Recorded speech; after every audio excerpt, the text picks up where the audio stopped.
está escuchando bien, Farley, ¿no? Sí, señor. Estamos en vivo. Muy buena tarde para todos, bienvenidos. Gracias por conectarse en esta tarde con la Escuela de Derecho y Ciencia Política de la Universidad Industrial de Santander. Síguenos en Twitter y YouTube, nos pueden encontrar como @wisderecho. Hoy en este ejercicio académico, Justicia Digital, una socialización que harán nuestros invitados del Decreto 806 de 2020, con el propósito de exponer los cambios introducidos por la justicia digital que fue implementada en el país a partir del 1 de julio del 2020. Los invitamos a compartir en sus redes de este importante evento. Participen en los comentarios, hagan sus preguntas. Al final de este ejercicio se dará espacio para dar respuesta. Les recordamos a todos, están abiertas las inscripciones. Maestría en Derechos Humanos.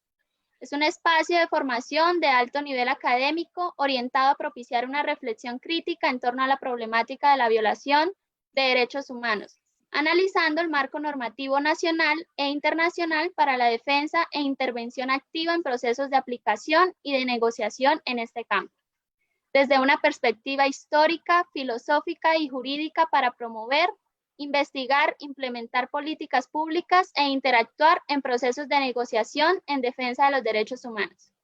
Para mayor información e inscripciones por medio del correo y líneas que pueden ver en pantalla. Gracias una vez más por conectarse con nosotros. Le cedo la palabra al doctor Javier Alejandro Acevedo Guerrero, director de escuela. Que disfruten de la transmisión. Sí, muy buenas tardes. Muchas gracias por conectarse a este espacio de divulgación jurídica y de pedagogía en Derecho de la Escuela de Derecho y Ciencia Política de la Universidad Industrial de Santander. En primer lugar, quiero agradecer al profesor Andrés Cadena, él como abogado y profesor de la Escuela de Derecho en el área de Derecho Procesal y también de Hermenéutica Jurídica, bien ha ideado este ejercicio, este diálogo con el público en general sobre uno de los temas más importantes que hoy resulta fundamental para entender no solamente nuestra relación con la Administración de Justicia, sino también para proyectarnos con lo que hoy hemos llamado el futuro de la enseñanza del derecho. La enseñanza del derecho y la interacción con la rama judicial son dos aspectos que hoy por hoy nos preocupan y que nos plantean grandes retos. Precisamente por esos retos, por los retos con la Administración de Justicia, esa justicia digital a la que hoy estamos enfrentados todos los que ejercemos o todos los que tenemos que vernos con el derecho como abogados, pero también como ciudadanos en general o como usuarios de la justicia, pero también nosotros como profesores y como docentes y en general como institución de enseñanza superior, nos vemos abocados a la enseñanza precisamente de esta virtualidad en materia judicial. Por eso, hoy vamos a tener un diálogo bien interesante donde se va a abordar el decreto 806 con todas las vicisitudes que este decreto ha tenido, con todas las críticas, con todas las posturas, buenas de un lado, malas de otra, pero que es lo que se tiene y es a lo que estamos abocados en todas las ramas, o mejor, en todas las jurisdicciones de la rama judicial. Tenemos entonces para este conversatorio a cargo y dirigido por el doctor Andrés Cadena, un diálogo interesante alrededor de lo que se denomina la justicia digital, pero especialmente la justicia digital abocada al Código General del Proceso, a esa relación, a esa interrelación mejor del proceso civil. Ya tuvimos la oportunidad el día lunes, en un interesante diálogo también, de hablar de la justicia digital en materia administrativa. Hoy lo vamos a hacer en materia del Código General del Proceso, cómo la virtualidad, cómo este decreto nos viene replanteando algunas prácticas que antes eran impensables, que antes las imaginábamos tal vez muy lejanas, pero que hoy ya son una realidad precisamente por las vicisitudes que estamos convocados hoy en día. Entonces, bienvenidos y como director de escuela debo manifestar nuevamente mi gratitud y manifestar que este espacio de la Escuela de Derecho es precisamente un espacio de cultura jurídica y un espacio de debate, como también un espacio crítico. Nos acompañan hoy la doctora Gira Cardona, el doctor Luis Carlos Castro Restrepo y la doctora Elizabeth también, la doctora Elizabeth Cardona, quienes irán precisamente a dialogar sobre este tema, sobre todos los aspectos, las instituciones y las categorías de este decreto, conocido como el decreto de la virtualidad o el decreto 806 del 2020, decreto expedido en el marco de la excepcionalidad por el COVID-19. Muchísimas gracias a todos por estar acá. Bienvenidos siempre a estos espacios de la Escuela de Derecho y Ciencia Política. Y nuevamente, doctor Andrés, profesor de la Escuela de Derecho, muchísimas gracias por facilitar y posibilitar este espacio. Muy amables y bienvenidos a este espacio. Doctor, muchas gracias a usted, muchas gracias a la Universidad Industrial de Santander por generar estos espacios académicos y estos espacios académicos que se hacen necesarios frente a la presente coyuntura, frente a estos retos que nos impone no solamente la pandemia, sino igualmente esta justicia digital que plantea un nuevo paradigma en lo que tiene que ver con la administración de justicia. Y no solamente por el hecho de que estamos conectados virtualmente, no solamente se trata esto de una computadora y un acceso a Internet, el acceso a los expedientes digitales, sino también tiene que ver con una cultura que ha cambiado y que vamos a ver más allá de las críticas, como bien lo decía el doctor Alejandro, respecto del decreto 806, debemos ver también las cosas positivas y las cosas y pues plantear las cosas negativas que tienen para ver cómo no solamente con ayuda de los litigantes, sino también de los funcionarios públicos se puede llegar a realizar y desarrollar ese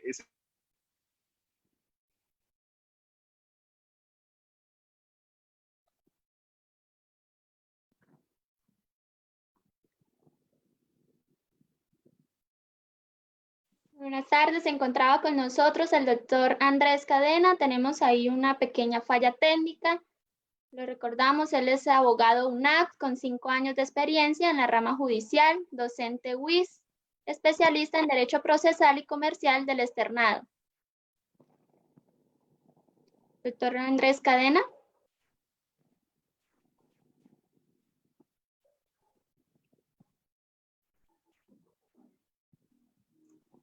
Se encuentra con nosotros también la doctora Elizabeth Cardona Ariza. Es un placer contar con la doctora en esta tarde. Ella es abogada de la Universidad Nacional, especialista en Derecho Laboral y Seguridad Social. Y especialista en Derecho Administrativo de la Universidad del Rosario. Máster en Derechos Humanos, Estado de Derecho y Democracia en Iberoamérica Universidad. Doctora Elizabeth, bienvenida. Tiene la palabra.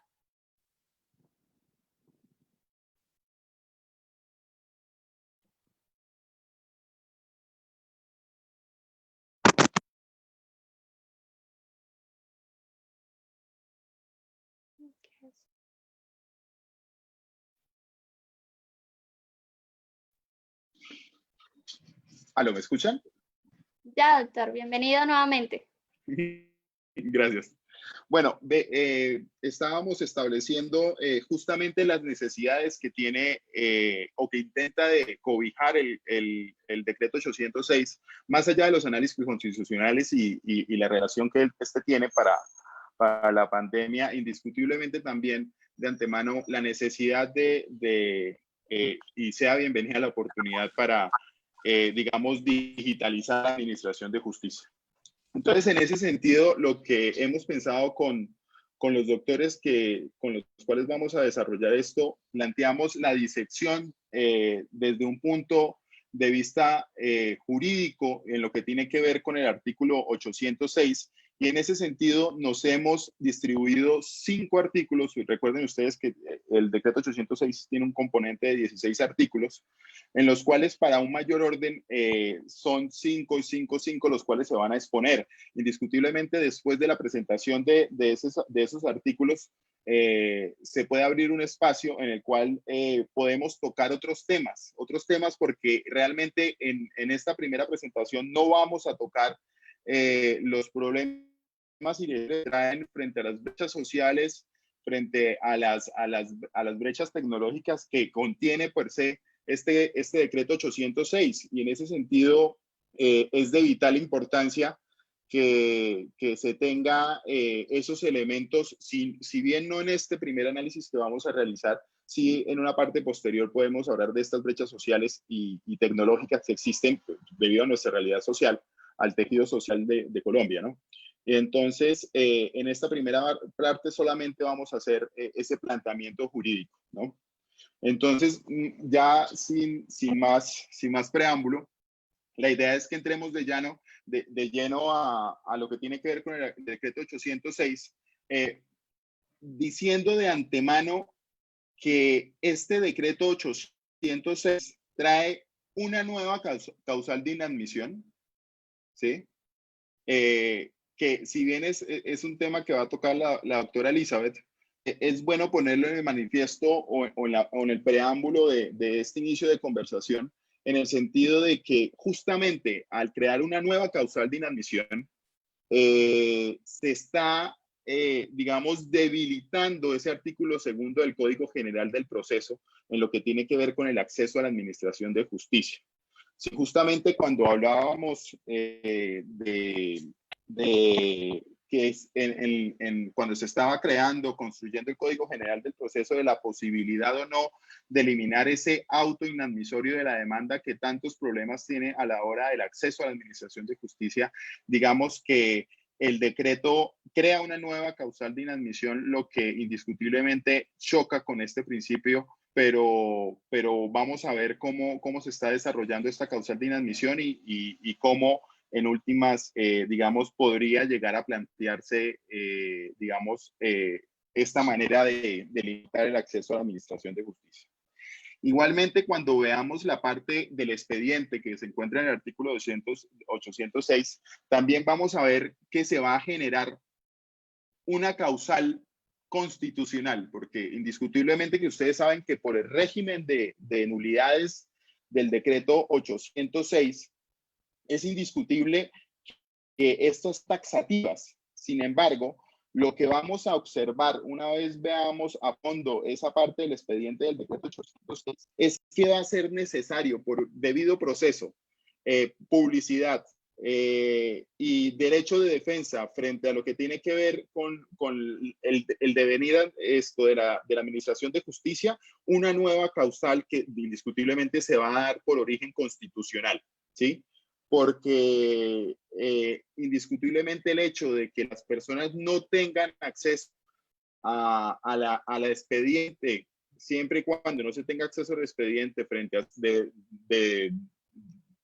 dependiendo de la actuación judicial que se esté realizando en ella, indiscutiblemente si no tuvo acceso, pues vamos a tener unos problemas de debido proceso, de publicidad y de publicidad y de derecho de defensa frente a ese auto, ¿no? Entonces, vamos a ver cuándo puede llegar a operar esta causal de nulidad, que, como les digo, rompe con el esquema taxativo que vemos en el artículo 133 del Código General del Proceso.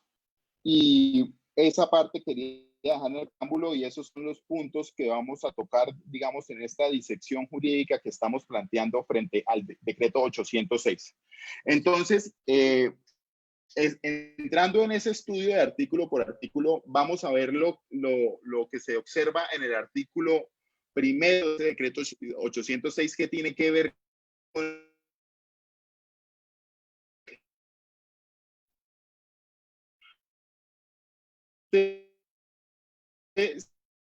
si uno analiza el artículo, uno encuentre a, no sé si me ¿Me escuchan? Será con la detección. Bueno, en este primer artículo hay unos sujetos en los cuales va la implementación de este decreto 806 y por ende está arreglado o cuáles van a... Porque reaccione un poco el internet. Esperemos que ya esté fluido el audio. Bueno, en este primer artículo del decreto, perfecto, gracias. En este primer artículo del decreto 806 vemos que hay unos sujetos determinados. Y como hay unos sujetos determinados, quiere decir, contrario censo, que hay unos excluidos. Entonces, lo que vamos a ver o la conclusión que podemos llegar es que estos van a ser planteados para una solución heterocompositiva y no autocompositiva. Rememoremos que heterocompositiva es cuando las partes se le dejan un conflicto o un litigio en estricto sentido a un tercero y que están de acuerdo o se atienen a lo que ese tercero llega. Y autocompositiva tiene que ver con temas de conciliación. Entonces, veamos el artículo primero, nos habla de la jurisdicción ordinaria, las especialidades de civil, laboral, familia, la jurisdicción de lo contencioso administrativo, la jurisdicción constitucional y la disciplinaria. Igualmente, frente a las autoridades administrativas que ejercen funciones jurisdiccionales y los procesos arbitrales. Eso quiere decir que solamente los que acabamos de enunciar son los que le pueden ser aplicables las instrucciones o reglas que contiene el decreto 806. En ese sentido, no puede, o la Cámara de Comercio o los conciliadores de la Cámara de Comercio aplicar las reglas que se establecen en el decreto 806. Primero porque ellos tienen una regla especial que habilita en unos temas de poder frente a lo que trata este decreto 806 que tiene que ver pero además porque el mismo objeto del decreto 806 los está excluyendo. ¿Por qué? Porque están siendo determinados. En ese sentido, la conclusión a la que podemos llegar del decreto 806 en ese artículo primero es que está determinado para las jurisdicciones ordinarias antes dichas, para los procesos arbitrales y para las autoridades administrativas que ejercen función jurisdiccional, excluyendo todos los componentes autocompositivos y pues igualmente para los temas de registro de la Cámara de Comercio y las conciliaciones que se puedan llevar allí. Esto lo digo en el sentido de que se ha escuchado, un deseo de instrumentalizar este artículo en estas actividades. Bueno, además de ello, podemos decir que el decreto 806 realmente no crea la justicia digital. Este no la crea, este lo que hace es implantar. Por eso cuando nosotros leemos el decreto, el primer artículo de ese decreto dice implantar. ¿Pero por qué esto es así? Porque es que el Código General del Proceso ya lo traía. Si uno observa el artículo 136, habla justamente de esta regulación, ¿no? Lo que pasa es que acá lo que plantea en últimas ya no es que va a ser por excepción, sino que plantea es que va a ser la regla general que va a atravesar estos procesos ordinarios o arbitrales o, jurisdiccionales que llevan las personas administrativas, ¿sí? Entonces, en ese sentido, es claro que esta justicia digital no la crea el decreto 806, sino lo que hace es que crea una regla general en lo que tiene que ver con la justicia digital. Además de ello, si ustedes observan ese mismo artículo, va a traer dos palabras claves que a mi modo de ver se deben tener en cuenta en todo el ejercicio que se va a realizar en esta justicia digital. Una de ellas tiene que ver con la flexibilización, que es diferente a la informalidad.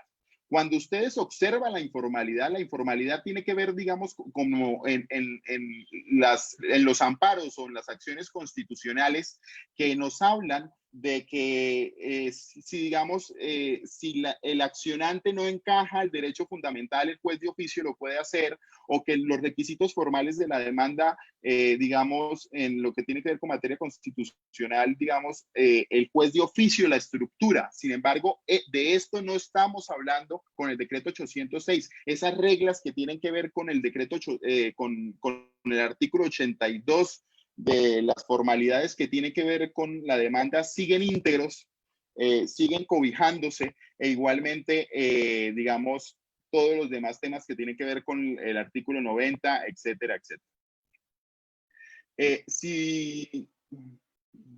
Igualmente, miren que cuando hablamos de flexibilidad también tiene que ver con las firmas. Cuando hablan de firmas, si ustedes se observan en este decreto, en el inciso segundo del artículo 2, está hablando de que no es menester de firmas digitales o firmas manuscritas. Entonces, en esto tiene que ver con la flexibilidad. Pasando ya al artículo segundo, que tiene que ver con el uso de las tecnologías de la información. Observen ustedes que existía el uso de estas tecnologías de la información y la sección. Como estaban por excepción, no sé si se me está escuchando entrecortado, es que me salió un letrero acá.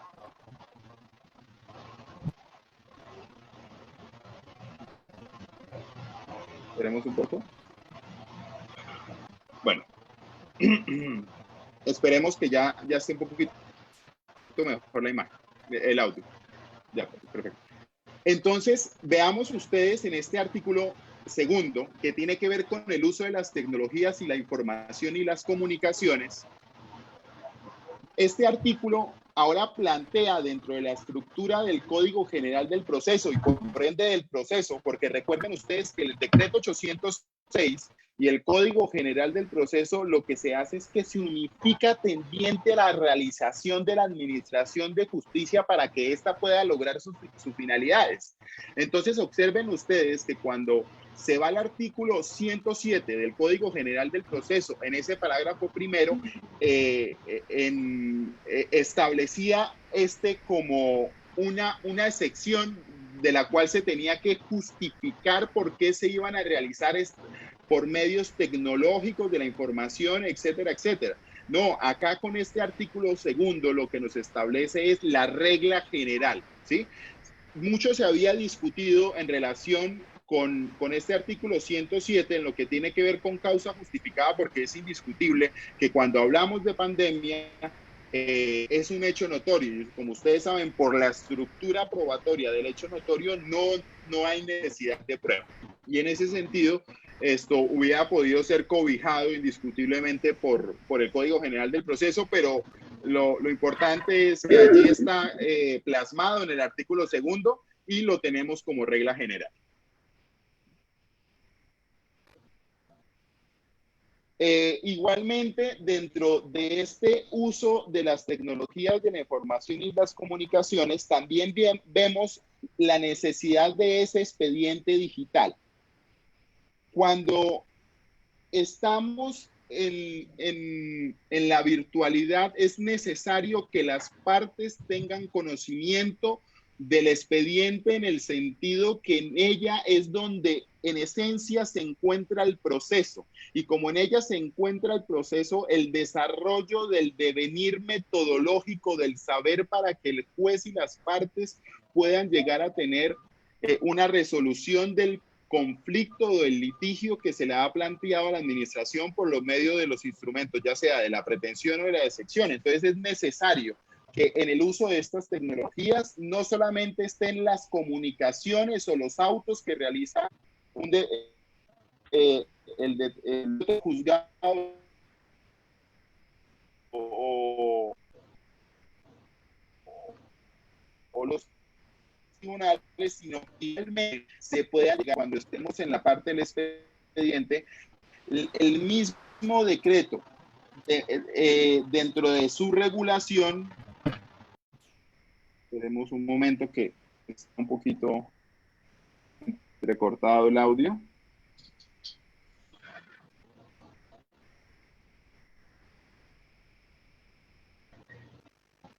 ¿Ya? ¿Me escuchan mejor? Listo. Entonces, venía diciendo que el decreto, el artículo segundo de ese decreto 806 establece la necesidad de esos usos tecnológicos de la información, pero cuando dice esos usos no solamente habla de la dialéctica que se debe tener entre los sujetos procesales, porque recordemos que dentro de un proceso judicial, se comunican primero las partes, segundo el juez y tercero, los terceros. Y cuando hablo de terceros estoy hablando de los peritos, de esos terceros que tienen que estar comunicándose con ese proceso, y en ese sentido también se debe pretender a esta digitalización. ¿Para qué? Para que exista una dialéctica correspondiente a todos los sujetos procesales. Y en ese sentido es que se hace necesario la participación y la inclusión de todos estos sujetos dentro de ese litigio que se está desarrollando en los estrados judiciales. Escucho un poquito de retro. Muchas gracias. En ese sentido, y como preámbulo de lo que estábamos desarrollando en la parte de arriba, es que se encuentra el artículo tercero que tiene que ver con los deberes de los sujetos procesales en relación de las tecnologías y la información. Y acá es incuestionable el hecho de que a los sujetos procesales se les ha otorgado en este decreto unas cargas adicionales que las vamos a ver canalizadas, por ejemplo, en la causal de inadmisión, en la cual se tiene que dar un traslado adicional en caso tal de, por excepción de que se desconozca el correo electrónico, o segundo, que se pidan medidas cautelares. Pero indiscutiblemente lo que vemos en este decreto es que se le ha dado unas nuevas cargas procesales a esas partes para que ellas, ¿y por qué se dan unas nuevas cargas? Unas nuevas cargas procesales a estos sujetos, porque es necesario en este nuevo desarrollo de la administración digital, de la justicia digital. En lo que tiene que ver con el expediente, quiero manifestar, digamos, la preocupación que hacía al inicio en lo que tiene que ver con una causal de nulidad que no está, que digamos escapa a las reglas tradicionales que nosotros veíamos desarrollando, porque como ustedes saben, por régimen de nulidades, las nulidades tienen que ser taxativas. Esta taxatividad la encontramos en el artículo 133 del Código General del Proceso, y ahí están enumeradas a las cuales solamente una vez se encuentre dentro de los supuestos, y una vez que se haga un estudio que este supuesto lesiona gravemente el debido proceso, pues se da esta nulidad. Entonces eso quiere decir que no solamente es un tema formal, sino también constitucional de la violación del debido proceso. Entonces lo que vemos cuando observamos el artículo 14 de este decreto 806, en lo que tiene que ver, si ustedes miran ese artículo, dice: y se requerirán para el desarrollo de las actuaciones subsiguientes. ¿Qué está diciendo ahí?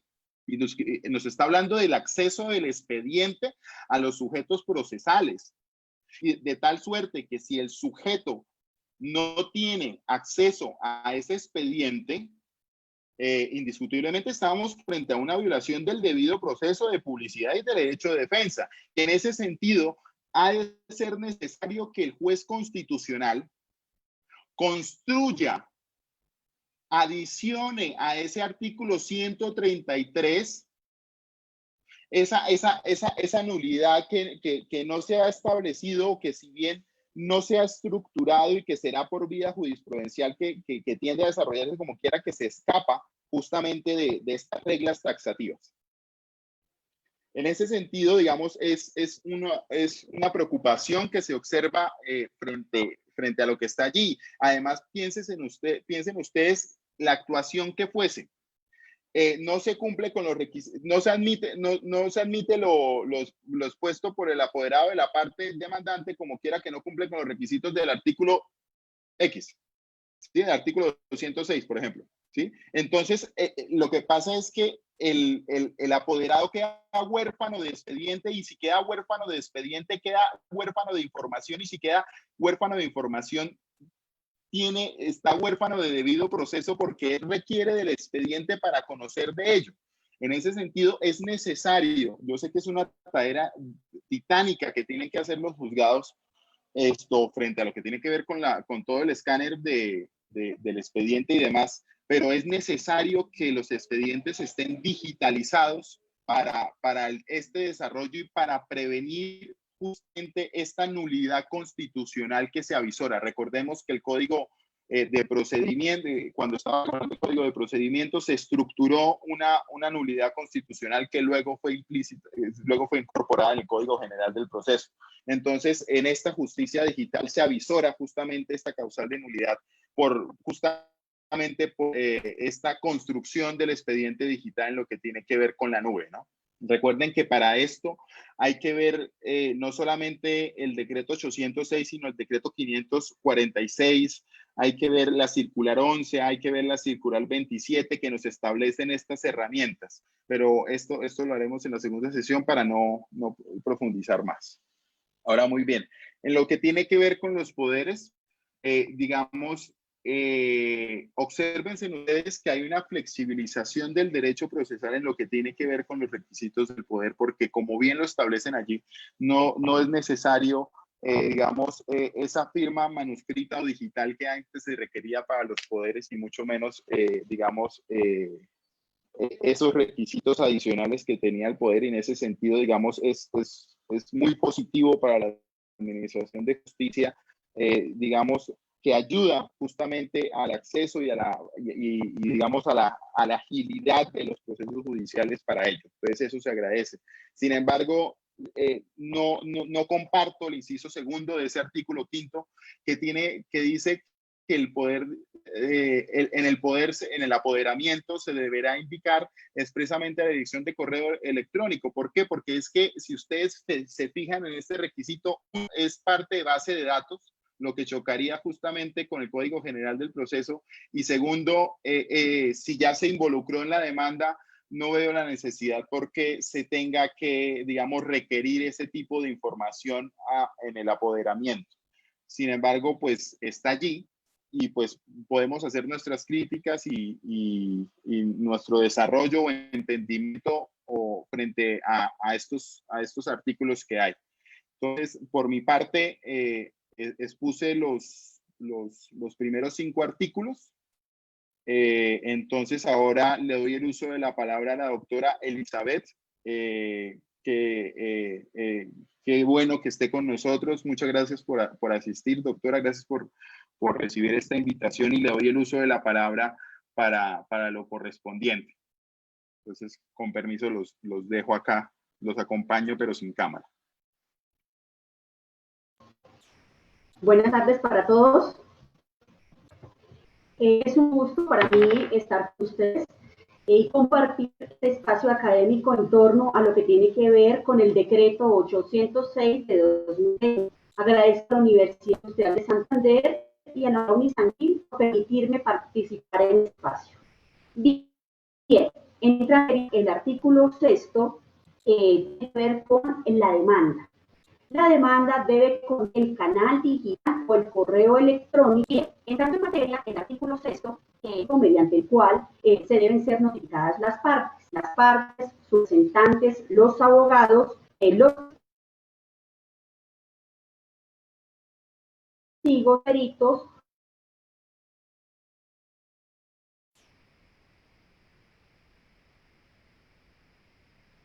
asimismo, también los anexos, asimismo, del proceso. Debe contener también los anexos.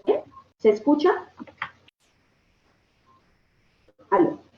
Sí, ya ¿Sí? la estamos escuchando bien, doctor. Bueno, entonces, la demanda debe contener los anexos en medio electrónico y deben corresponder a los enunciados o enumerados en la demanda. También los documentos que se deben incluir es la demanda, lógicamente el poder, el certificado de existencia y representación, en caso de que sea se trate de una jurídica, las pruebas y los anexos. Recordemos que el decreto 806 desapareció lo que es las copias físicas y electrónicas para el archivo del juzgado, ya no son necesarias de ninguna manera. Hay algunas excepciones respecto al envío simultáneo de copias por medios electrónicos y si la demanda contiene medidas cautelares, eso es cuando aplica estas excepciones. Cuando no se envía de manera simultánea la demanda tanto al juzgado como a las partes. Cuando hay medidas cautelares previas, recordemos que esto es en procesos ejecutivos y no se envía la copia a la contraparte si no se tiene la dirección electrónica. Esto opera básicamente para las demandas que fueron presentadas antes de la entrada en vigencia del decreto 806. Ahora bien, una vez llegada la demanda, ¿qué tiene que hacer el juzgado? ¿O qué hace básicamente el juzgado? Analiza para su admisión a la demanda, mira en la plataforma del CIRNA. El CIRNA fue una plataforma creada por el Consejo Superior de la Judicatura para efectos de conocer los correos electrónicos de los abogados que se encuentran inscritos. Aquí falta hacer una precisión conceptual y es que los abogados y tanto los estudiantes de Derecho que han culminado su carrera actualizar en el CIRNA los correos electrónicos y la dirección física de su lugar de domicilio. ¿Por qué? Porque los estudiantes o las personas que no son servidores públicos pueden ser designados en cualquier momento dentro de un proceso judicial como auxiliares de la justicia, como curadores al ítem o defensores de oficio. Bien, ahora bien, el juzgado que más analiza la demanda, recordemos que existe el artículo 82 del Código General del Proceso que establece unos requisitos generales, mismo establece el decreto 806 unas nuevas causales de inhabilitación como el ponente anterior. Es decir, se debe indicar, en caso de que no se indique, el canal deben indicar partes, los peritos o los terceros intervenientes de inadmisión. Esto, bueno, nosotros personalmente no estamos de acuerdo con esto porque realmente a través de un decreto se está modificando una ley estatutaria como es el Código General del Proceso y bueno, el Gobierno Nacional en aras de corregir o facilitar el acceso a la administración de justicia por parte de los usuarios, pues hizo esta medida como correctivo. ¿Qué ha pasado con la acción rural o campesina?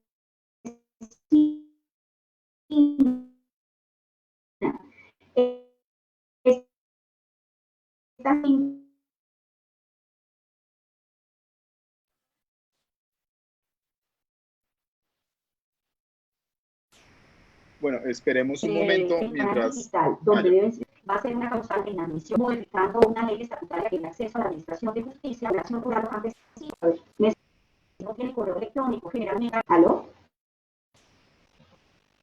¿Me escucha? ¿Me escucha? Viene que el Gobierno Nacional en aras de justicia por parte de los usuarios, pues hizo, buenas tardes, como correctivo. ¿Qué hace? ¿Me escucha? A las partes para que ellos...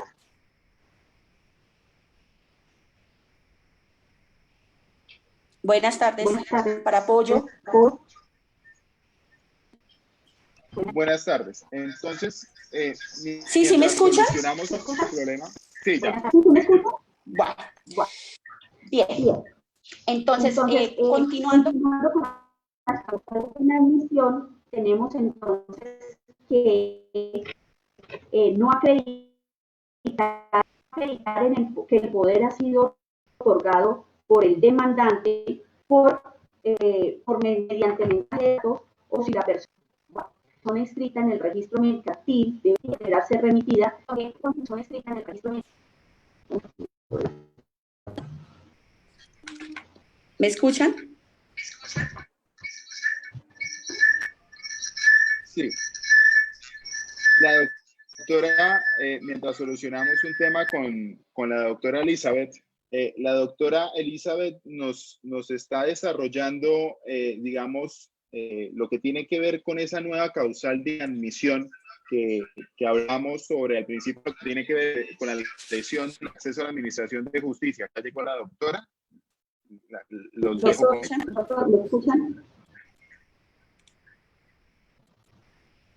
Sí, señora. Es que tengo aquí unos problemas técnicos, pido excusas por ello. Bueno, entonces, seguimos. No acreditar en el poder que ha sido otorgado por el demandante mediante mensajes de datos implica definitivamente que la demanda sea inadmitida. No acreditar que al momento de presentar la demanda se envió simultáneamente al correo electrónico con copia de la misma y sus anexos a la parte demandada, como lo establece el decreto 806 en su artículo 6, también es otra causal de inadmisión de la demanda. No indicar en el poder otorgado la dirección de correo electrónico del abogado o apoderado, que recordemos que debe coincidir necesariamente con la inscrita en el CIRNA. Entonces, no informar al juzgado de la manera como se obtuvo el canal digital o el correo electrónico de la parte demandada también constituye otra causal de inadmisión, tal y como y no allegar las evidencias de cómo se le comunicó la demanda al demandado es otra causal de inadmisión. Entonces, recordemos que este decreto 806 ha introducido unas nuevas formas de causales de inadmisión que a todas luces, pues, implica unos cambios sustanciales en las formas de trabajar. Bueno, asimismo, recordemos también que se aplican las mismas reglas de competencia por factor territorial y por cuantía, de acuerdo como lo señalado en el Código General del Proceso, en su artículo 15, 28, 26 y siguientes del Código General del Proceso. Ahora bien, es preciso hacer una puntualización, y es que cada consejo seccional ha creado cuentas de correo electrónico para las oficinas de reparto.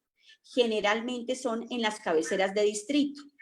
Y también existen cuentas de correo electrónico tanto para los funcionarios judiciales como para tanto para los funcionarios judiciales como para cada juzgado.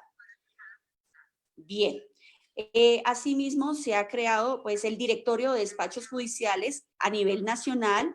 Esto lo pueden encontrar a través de www.ramajudicial.gov.co.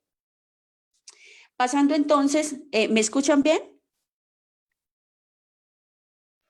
Sí, señora, perfecto.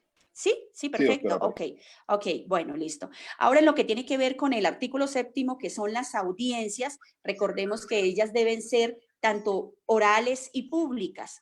¿Cómo se está trabajando en los juzgados con las audiencias virtuales? Entonces, se emplea el uso de las tecnologías de la información o de las TIC, en tanto que por cuestiones de la pandemia, pues obviamente muchas sedes judiciales no pueden abrir debido para la protección y tanto de salubridad, tanto para los funcionarios judiciales como para los usuarios de la administración de la justicia. Entonces, ¿qué pasa? Se agenda una audiencia, se fija la fecha y la hora para que a través de los diversos canales autorizados se pueda realizar la misma. ¿Cuáles son los canales que ha autorizado el Consejo Superior de la Judicatura para tales fines? Tenemos las plataformas RCP1 Cloud, tenemos Teams, tenemos LiveSite, tenemos, y en muchas oportunidades de manera excepcional se ha tenido que emplear Zoom, videollamadas, celular, Google Meet y otras plataformas. Pues por problemas técnicos como los que desarrollo el día de hoy, siempre se busca la manera de llevar a cabo la audiencia por cualquier canal. Eso ya dependerá de la recursividad del juez o funcionario que lleve o presida la respectiva audiencia. El correo se envía al correo de las partes y de apoderados judiciales, así como de auxiliares de la justicia que hayan suministrado previamente. Ahora bien, una vez que les llega el respectivo correo, lo que se hace es que ahí llega el link para que se puedan conectar. Nosotros generalmente en la rama judicial contamos con la ayuda del soporte tecnológico y ellos son los que nos ayudan a resolver todos estos problemas de conectividad, todos los problemas de audio, sonido, video, y están ahí pues haciéndonos el acompañamiento. Cuando no contamos con ese acompañamiento, pues es el secretario en compañía del juez quien lleva a cabo todo el desarrollo de la respectiva audiencia. Ya recordemos que lo que les digo, en cada despacho judicial, pues es cada funcionario, juez o magistrado quien se encarga de ser lo suficientemente recursivo para que se cumpla con la finalidad del proceso, que es llevar a cabo el desarrollo de la audiencia a plenitud en aras de garantizar el debido proceso. Entonces, volvemos nuevamente, ¿qué pasa con aquellas personas del campo o personas que tienen dificultades de conexión o que personas que presentan barreras para acceder a la administración de justicia porque no cuentan con los medios tecnológicos suficientes para ello? Bueno, entonces, ¿qué pasa? En estos casos, el decreto 806 permite que los municipios y a través de las personerías y de cualquier otra entidad pública se brinden en la medida de lo posible las herramientas tecnológicas para que las partes que viven en el campo o personas que tienen problemas con las barreras tecnológicas puedan acceder a su audiencia sin ningún problema. ¿Cómo se hace en la práctica? ¿Qué ha pasado?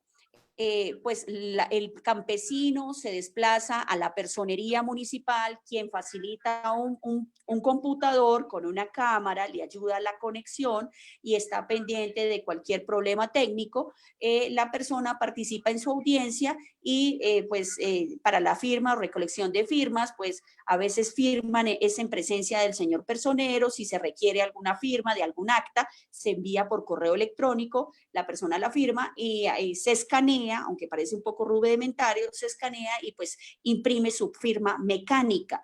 ¿Cómo opera la firma para los funcionarios judiciales? Nosotros tenemos una plataforma de firma electrónica que permite a todas luces firmar los documentos, es decir, no aparece el manuscrito, sino simplemente la fecha y la hora en que fue firmado el documento y quién lo firma. Y eso garantiza que el documento es plenamente válido, que es emitido por la autoridad competente y que es idóneo y que goza de toda validez, así como de toda autenticidad. ¿Qué ha pasado con los expedientes en la práctica? En la práctica ha sucedido que definitivamente, como han cerrado muchos despachos judiciales, el Consejo Superior de la Judicatura ha empleado diversos mecanismos para que sean los empleados de los juzgados o de tribunales o de altas cortes quienes puedan acceder con todas las medidas de bioseguridad en horarios establecidos con previa autorización, con careta, máscara, guantes y traje de bioseguridad para que puedan en un tiempo establecido recoger los expedientes y ya sea escanearlos en sus casas o escanearlos en la sede judicial. ¿Qué ha pasado, por ejemplo, cuando definitivamente la sede judicial no se puede acudir porque el municipio o la ciudad o el departamento es de alto riesgo de COVID? Sencillamente se ha optado porque el funcionario judicial le pida a los abogados los elementos procesales o los documentos que reposan en el expediente para efectos de que se reconstruya el expediente y de esta manera poder avanzar en el desarrollo de la audiencia. ¿Qué más ha pasado a nivel nacional? Bueno, se hace la precisión en este momento, muchas de las sedes donde, o en las sedes, departamentos, municipios donde hay COVID, en virtud del acuerdo PCSJA 20-11-614 del 6 de agosto de 2020, se cerraron esas sedes judiciales. Es decir, no se puede comparecer bajo ninguna circunstancia a esas sedes judiciales. Esta restricción de acceso a las sedes judiciales en todo el país no aplica en los municipios no COVID. Bueno, ahora, Ahora bien, los sujetos comparecen de manera virtual a su audiencia, así como lo estamos haciendo a través de esta capacitación, y es el juez quien dirige o preside la diligencia y quien autoriza el audio, quien le da el uso de la palabra, quien permite el video. Generalmente deben concurrir con video. ¿Por qué? Porque el juez tiene que llevarse la percepción del testigo, de la parte, del apoderado, de lo que quiere manifestarse, para efectos de poder tomar una decisión real respecto al litigio que está sometido a su conocimiento. ¿Qué pasa si los sujetos procesales no comparecen de manera virtual o telefónica? Pues estas partes deben excusarse, ya sea en una causa de fuerza mayor o caso fortuito, porque de lo contrario, o problemas de conectividad graves, o bueno, o que está hospitalizado, tienen que ser condiciones extremas, pues bajo estas circunstancias es claro que de manera virtual no hay excusas para no comparecer en tiempo real a las audiencias. Ahora bien, recordemos que con las TIC, esto ha facilitado cualquier, digámoslo así, que cualquier despacho judicial podrá comunicarse con los sujetos procesales antes de realizar la audiencia. Entonces, se autoriza generalmente a que el escribiente o el citador, o ya sea el secretario u oficial mayor, se pongan en contacto con las partes para explicarles digámoslo así, todo el protocolo que se debe tener a cabo con las audiencias, cómo se deben comportar, qué deben hacer, cómo van a correrse los traslados, cómo se va a otorgar el uso de la palabra. Son temas técnicos, y también para señalarle la fecha y la hora y cómo deben acceder a dicha plataforma. En todo caso, recordemos que en los cuerpos colegiados, DCC, los tribunales y altas cortes, deben comparecer tanto el ponente como la mayoría de los magistrados de la sala para tomar las decisiones. Es decir, deben comparecer a la audiencia virtual, de lo contrario, se puede declarar una nulidad. ¿Cuáles son las ventajas del uso de las plataformas virtuales?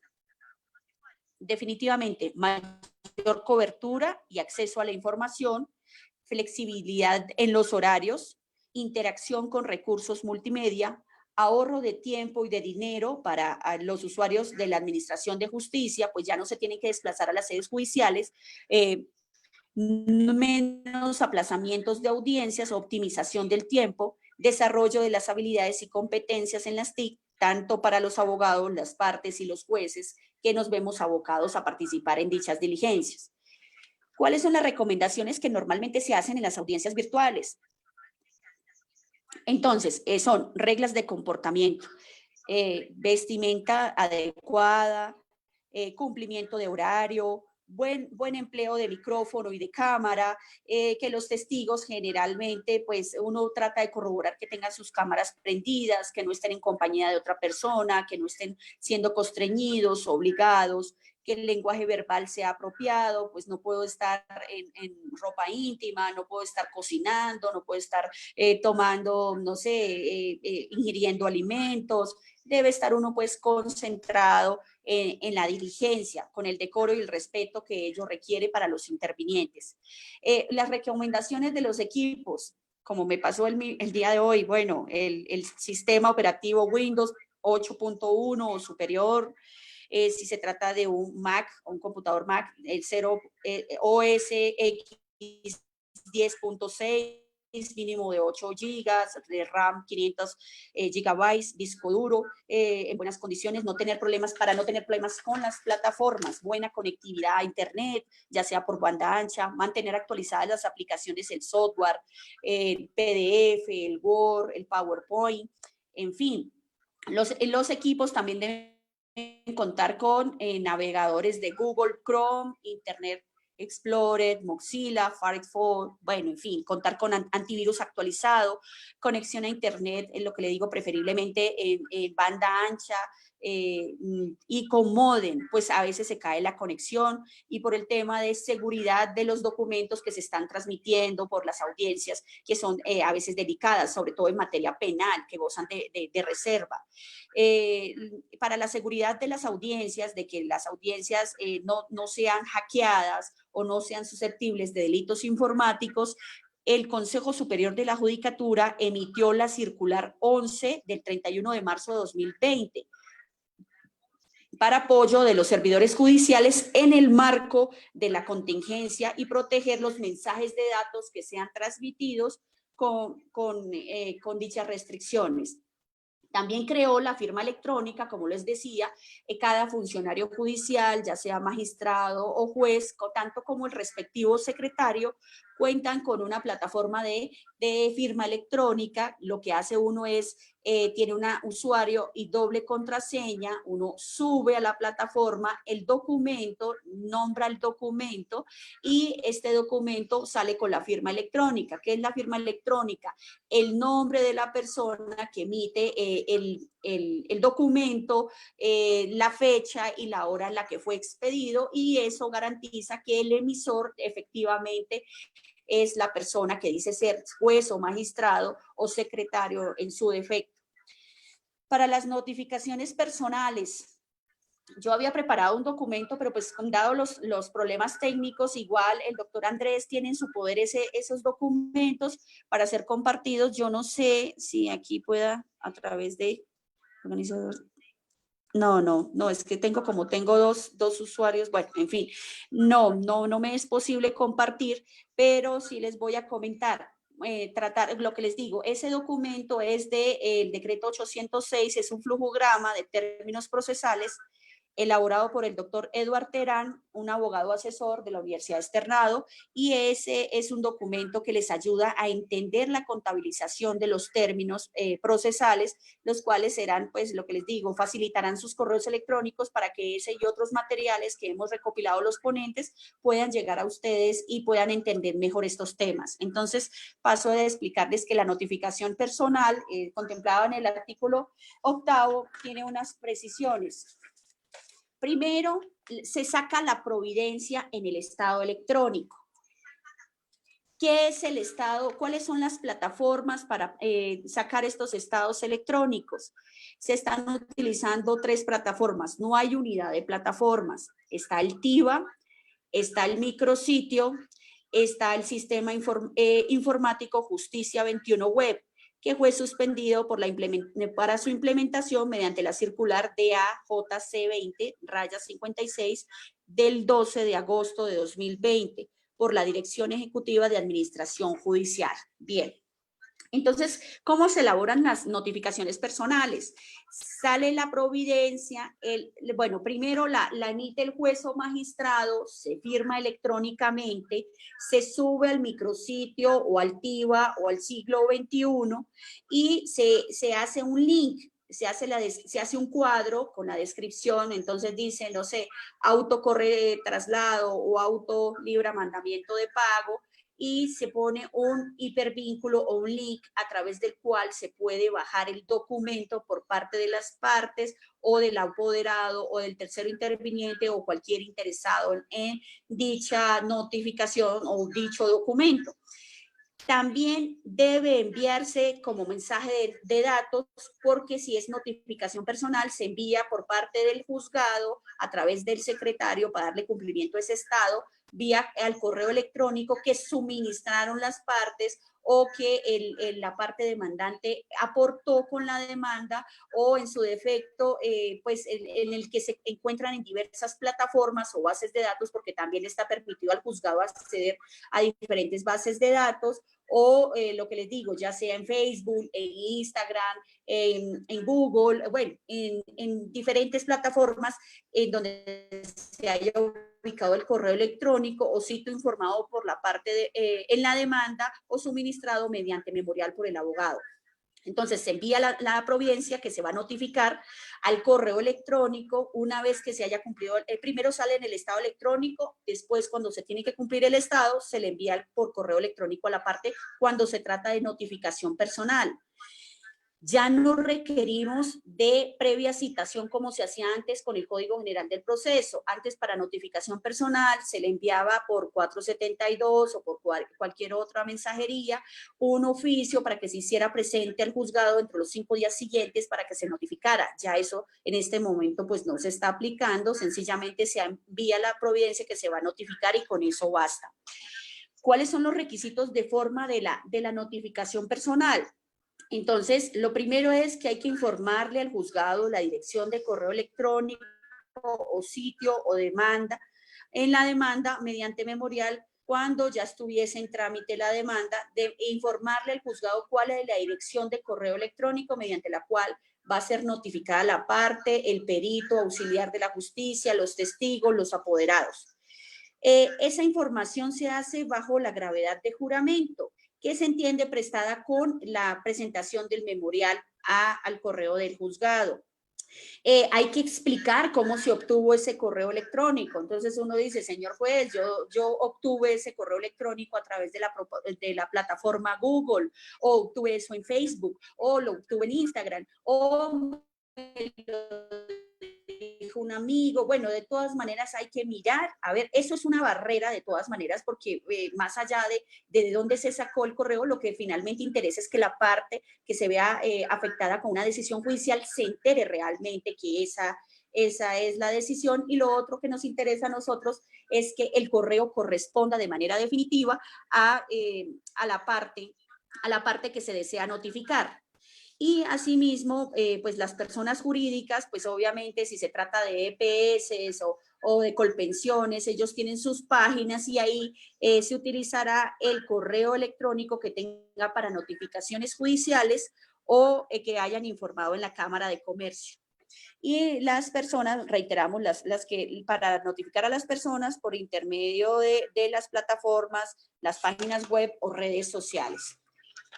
¿Cómo se surte la notificación personal? No, voy a hablarlo, pero lo que les digo, estos cuadros o flujogramas se los van a replicar a ustedes vía correo electrónico para que ustedes los tengan en su poder.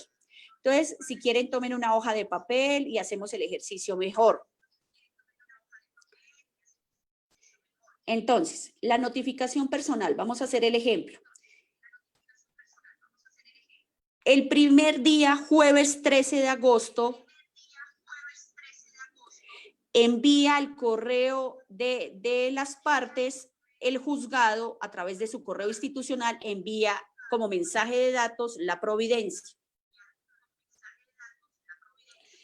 Resulta que el primer día hábil que se cuenta, porque para esta notificación personal se están contando dos días hábiles. Entonces, ¿cómo se contaría en este caso?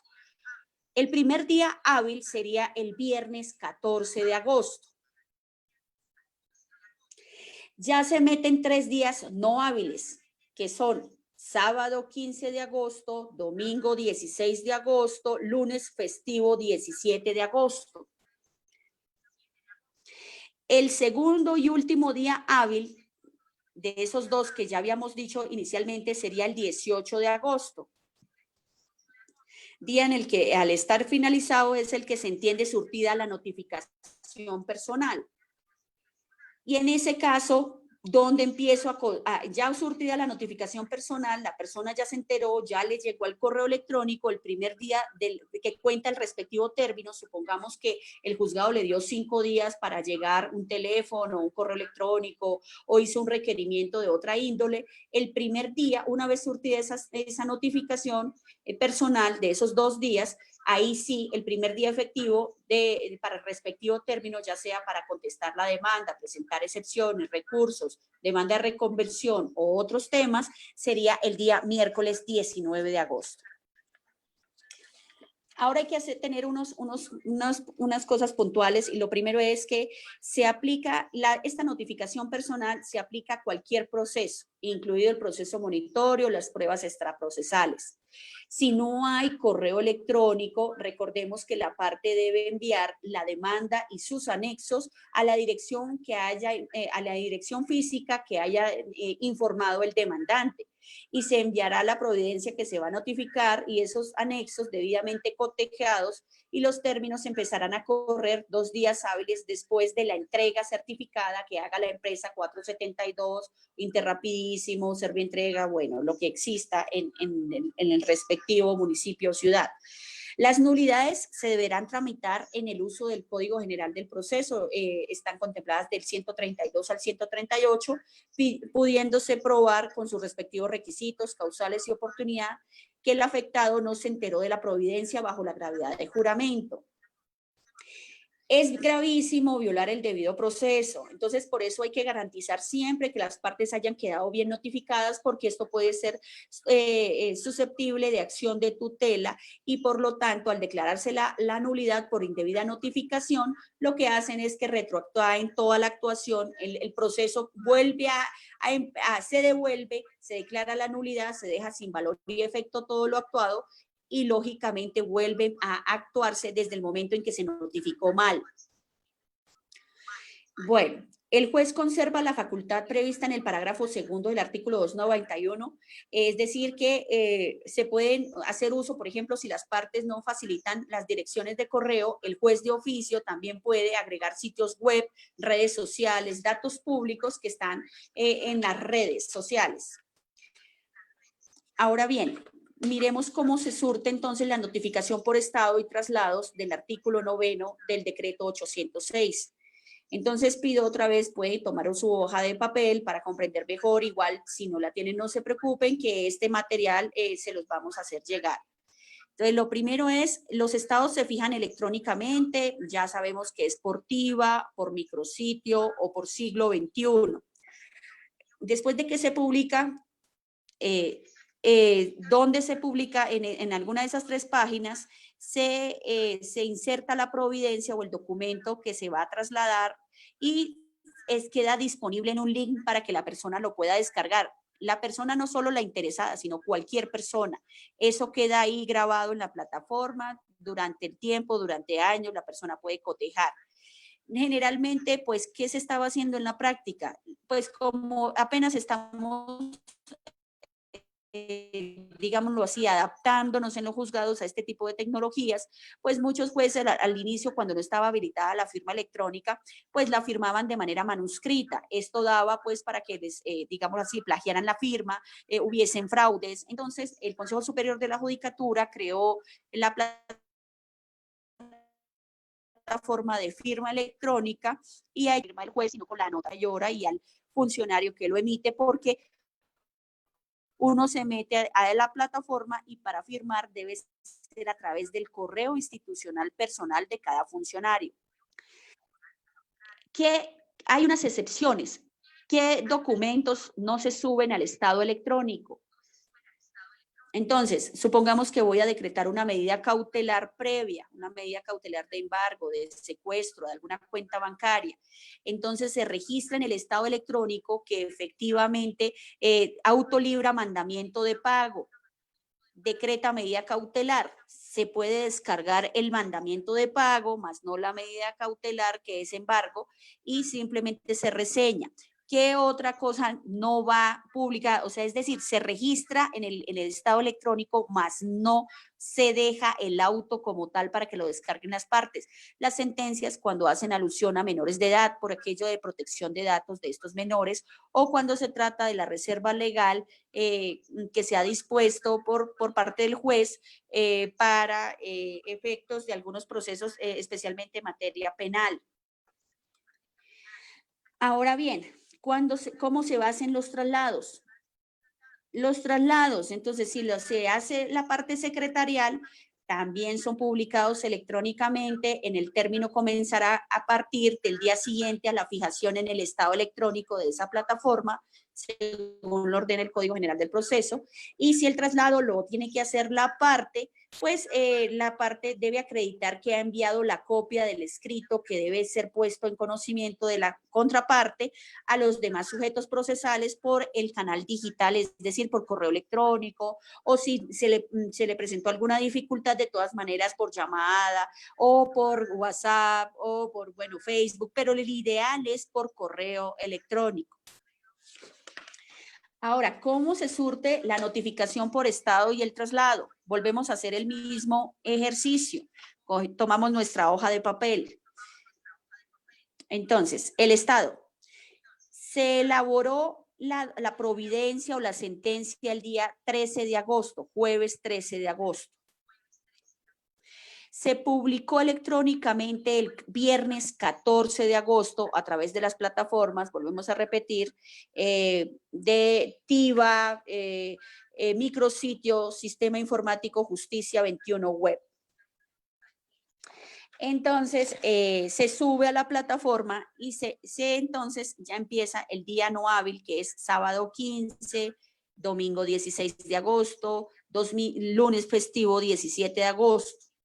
El primer día del respectivo término empieza a contar a partir del martes 18 de agosto. Y los traslados secretariales, ¿cómo se hacen? Es decir, el día de la publicación electrónica y secretarial del documento a trasladar, entonces el secretario sube al estado electrónico el día viernes 14 de agosto su providencia, se publicó. Entonces, el día 15, 16 y 17, como son días no hábiles, pues no cuentan. Igual la providencia queda en el estado electrónico publicada.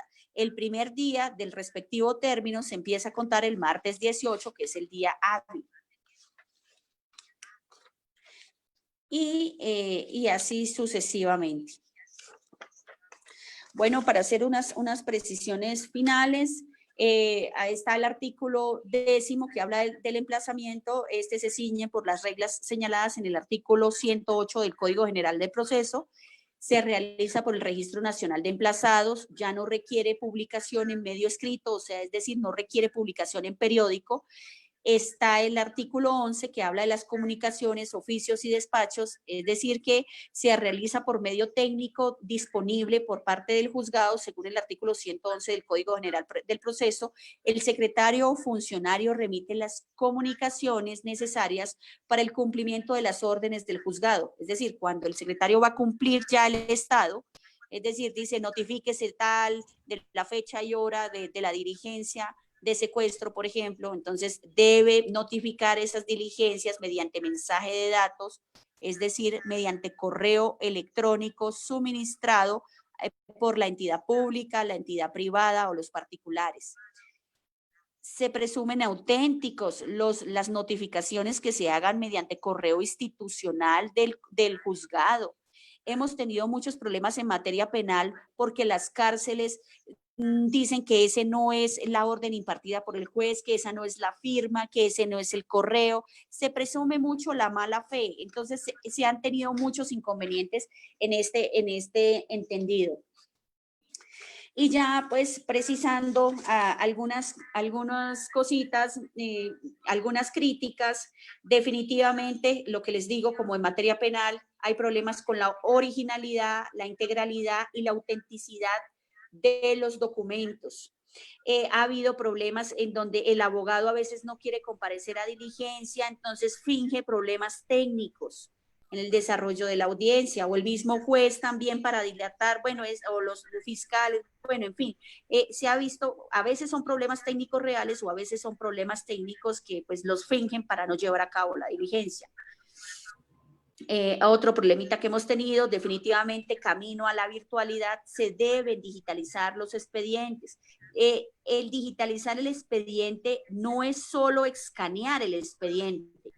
Esto implica es que se debe hacer mediante una plataforma debidamente numerado, foliado, organizado, porque ello tiene que tener una protección de mensajes de datos, porque si no cualquiera podría acceder al expediente, cortarle las piezas procesales, hackearlos, en fin.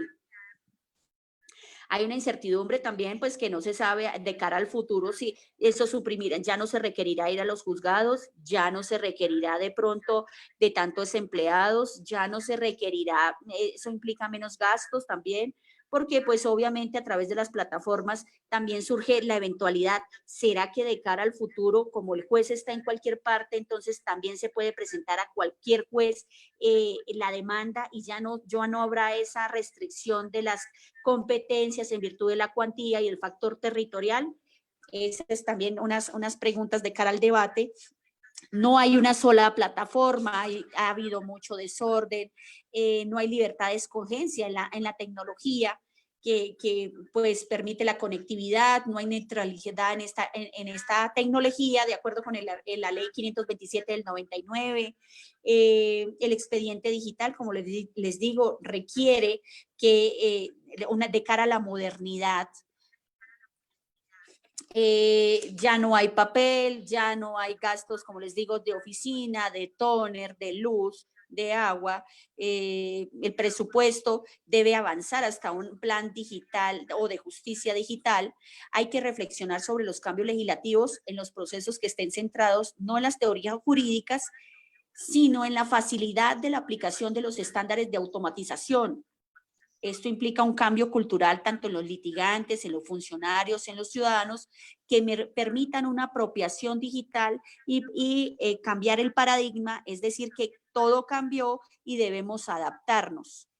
Llevar el liderazgo efectivo y contundente por parte de las altas cortes que permitan convertir a la aplicación de la tecnología y el derecho de las preocupaciones y asuntos de manera urgente. O sea, es una prioridad si va a haber una reforma a la justicia.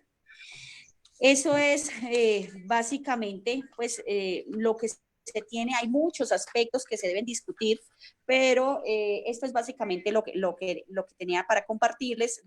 Les pido excusas por los problemas técnicos que he tenido, pero bueno, ya creo que los hemos superado. Entonces, tendría el uso de la palabra el siguiente ponente para que continúe con la exposición de los artículos siguientes. Muchas gracias. Muchas gracias a usted, doctora Elizabeth Cardona, por acompañarnos en esta tarde. Así es, pedimos disculpas pues, por estos inconvenientes con conectividad. Gracias a los que nos acompañan por estar conectados. Y le damos paso a nuestro invitado el día de la tarde de hoy, el doctor Luis Carlos Castro Restrepo. Él es abogado litigante de la Universidad Católica de Colombia, candidato a magíster en Derecho Procesal del Externado. Bienvenido, doctor Luis Carlos, un placer tenerlo con nosotros. Muy buenas tardes y un agradecimiento muy especial a la Universidad UIS de Colombia.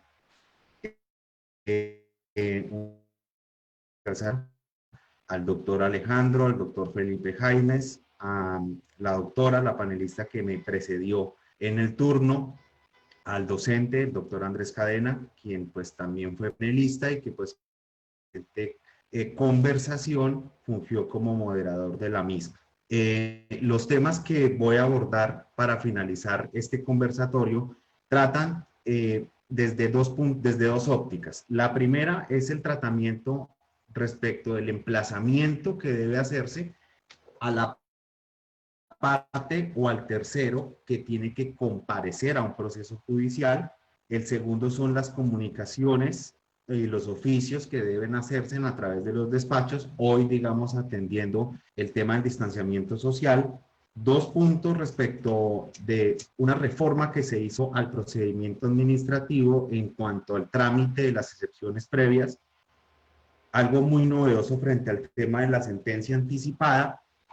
Y finalmente, el nuevo trámite que debe surtirse respecto de las apelaciones en materia civil y familia y en materia laboral.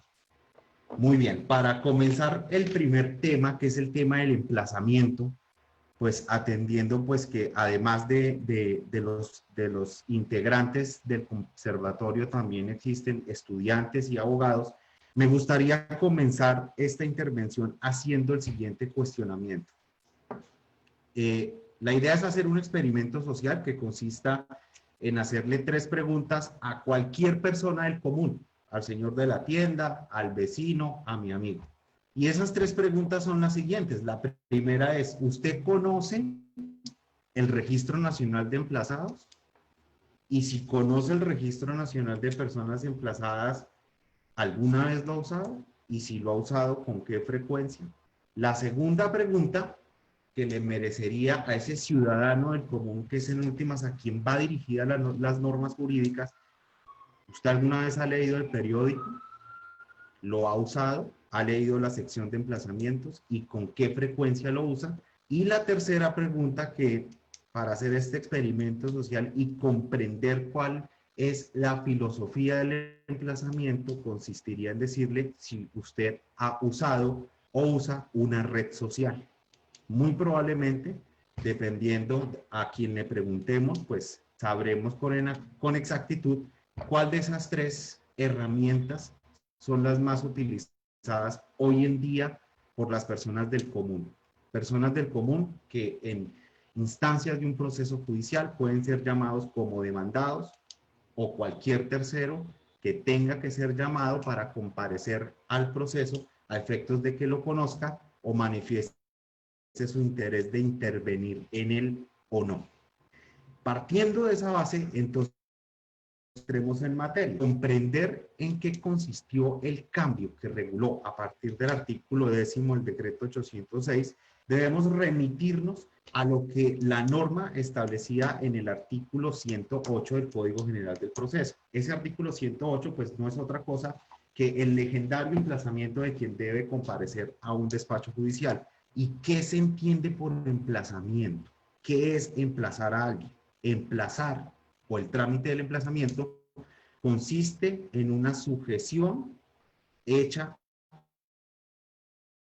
a una parte tiempo determinado para que comparezca a fin de que conozca una providencia judicial o se haga parte del proceso o manifieste su interés o no en intervenir. ¿Y cómo venía regulado ese emplazamiento? Pues el emplazamiento tenía, digamos, unas vicisitudes y era que cuando no se puede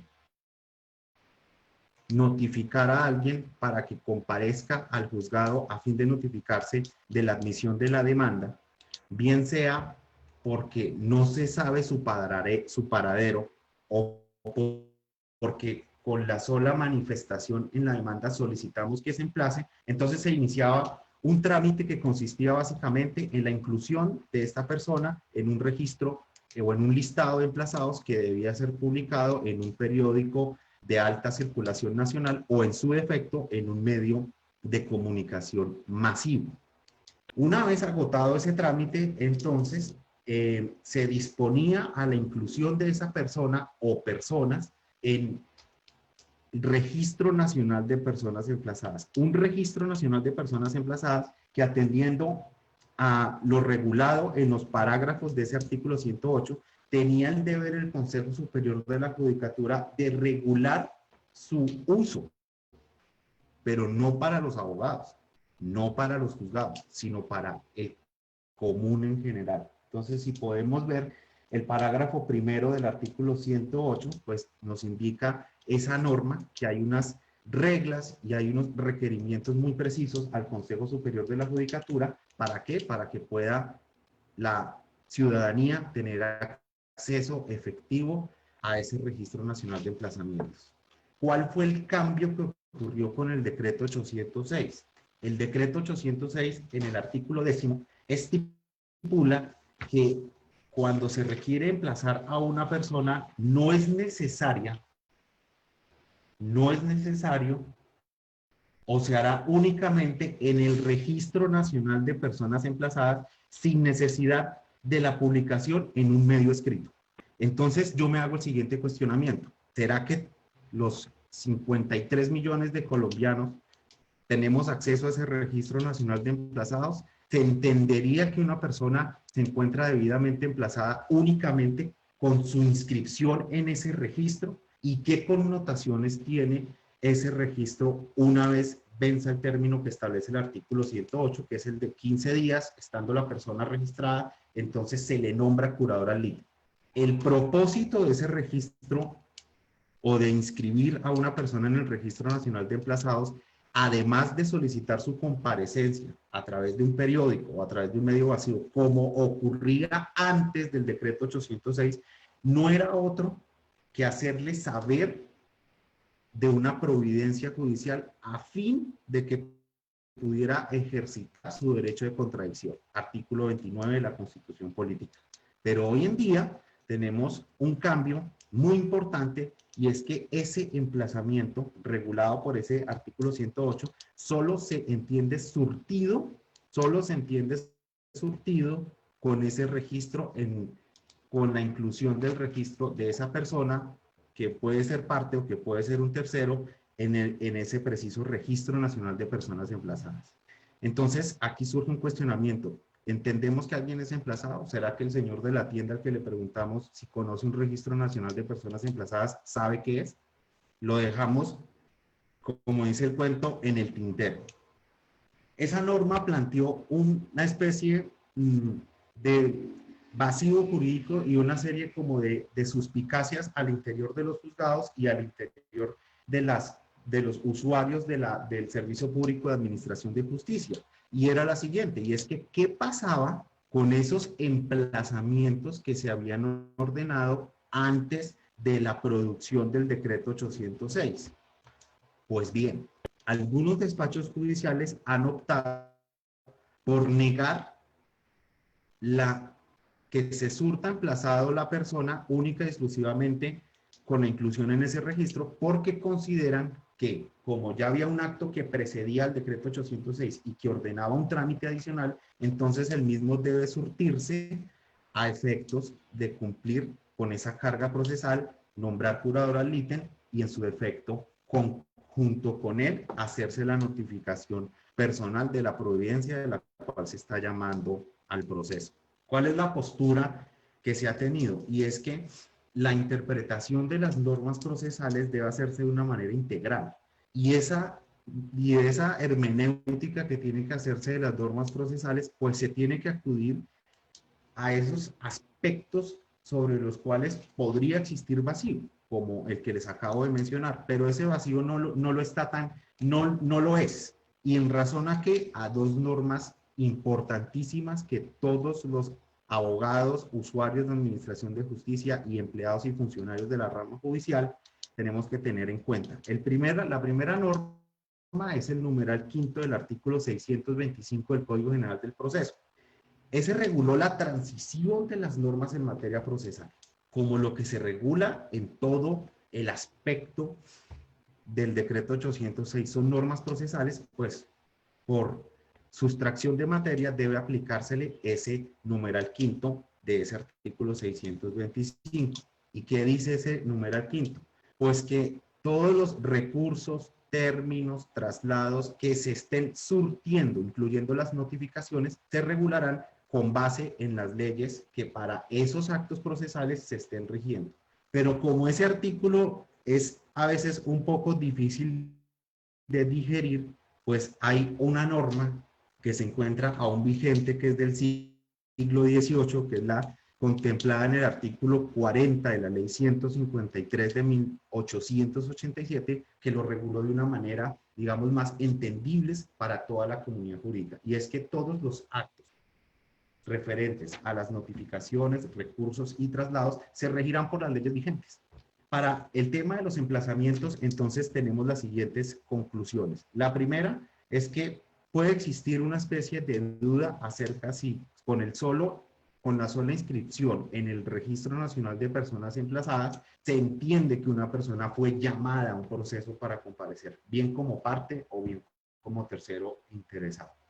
Lo segundo es que, bueno, si bien es cierto, una vez surtido ese trámite, se le nombra curador al ítem con quien se debe surtir la notificación personal, porque de conformidad con el artículo 48 del Código General del Proceso, es esa la función del curador para que con él se surta la notificación personal. Entonces, el decreto planteó esa posibilidad a efectos, supone la comunidad jurídica de evitarle trámites adicionales. Si es garantista o no, esa medida que se tomó, sobre todo porque está regulando una norma estatutaria, que es la que se contempla en el artículo 108 y la que a su vez es reproducida por la ley estatutaria de la Administración de Justicia, pues ya lo tendrá que ver la Corte Constitucional al momento de examinar su constitucionalidad.